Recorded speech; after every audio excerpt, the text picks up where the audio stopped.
Assalamu alaikum. Today our experiment is a simple pendulum, and there is two main goals for this experiment. The first one is to determine the acceleration due to gravity, and the second one is learn the relationship between the period, amplitude, frequency, and the length of the pendulum.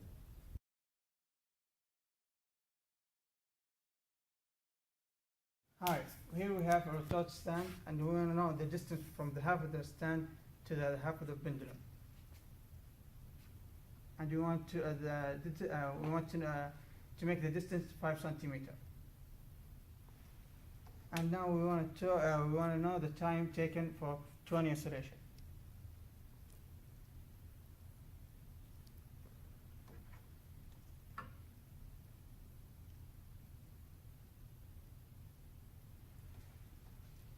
And now we made the distance 10 centimeters.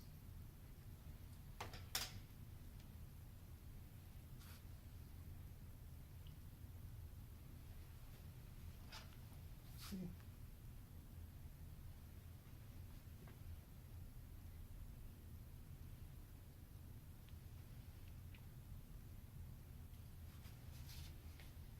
$13 and 0.3. And now we increased it another 5 centimeters, and so on. We want to increase it 5 centimeters each time till it's 60 centimeters from the half of the stand. Hi, now the distance is 60 centimeters, and the result was 31 seconds, 0.03. And now we want to do it all over again to make sure of the result, and also to get the average time for the experiment. Here we get the results for our experiment. First we get the result for our first try, then our second try. Then we get the average time for both of the tries. Then we get our period of oscillation using the formula above the table. Then we get the t-squared. Now here we have our graph for the experiment. We draw the t in y-axis and L in the x-axis. As you can see, it's a linear relationship, and we pick 2 points to get the slope, which turns out to be 4. Then we use the slope to find the gravitational force, which is 9.8 meter per second squared. Assalamu alaikum. The simple pendulum is a fun and an easy experiment. Our professor Dr. Jamal said there are many applications for it online. Here I'm going to show you one of them. On the right I have the length and the mass. And as you can see, the function of the experiment states that the time period is proportional to the length and inversely proportional to the gravitational force.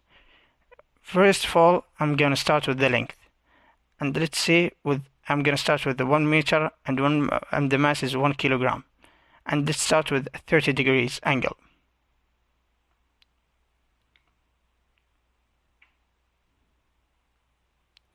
.03. Let's try another length, let's say 2 meters, with the same angle 30 degree.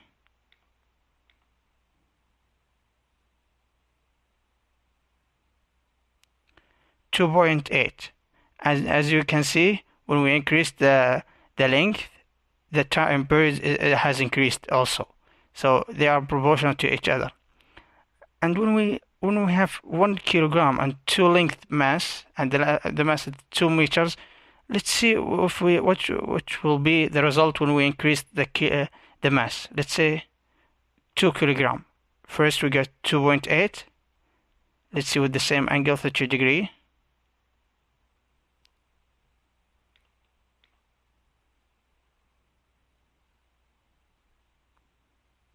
We get the same result. So the mass does not affect the simple pendulum at all. It's just only the length and the gravitational force. Let me pause it 1 second. And let's try to change the gravitational force. Here we have Earth, and let's change it to the moon. Let's see. When we change it to the moon, it's slowing down. The pendulum is slowing down because we changed the gravitational force. And let's try another gravitational force. Let's say Jupiter.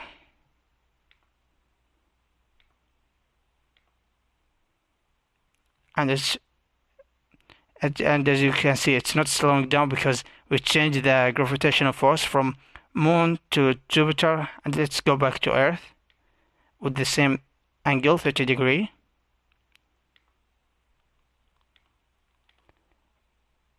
And let's say that there are no gravitational force. Let's see. When there are no gravitational force, the pendulum will keep spinning around itself forever, and it will just keep spinning and spinning because there are no gravitational force at all. And let's try to change the angle. The angle, let's try from 30 degrees to 60 degree. Let's go back to Earth.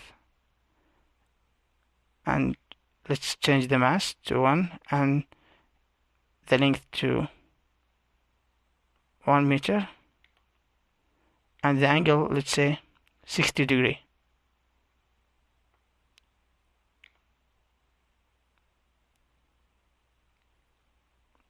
(2.2) with another angle, let's say with the same length and the gravitational force, Earth, with 80 degree. First, when it was 60 degree, we got 2.2. Let's see with 80 degree. We got 2.3. So when we change the angle, we change the time period. Thanks.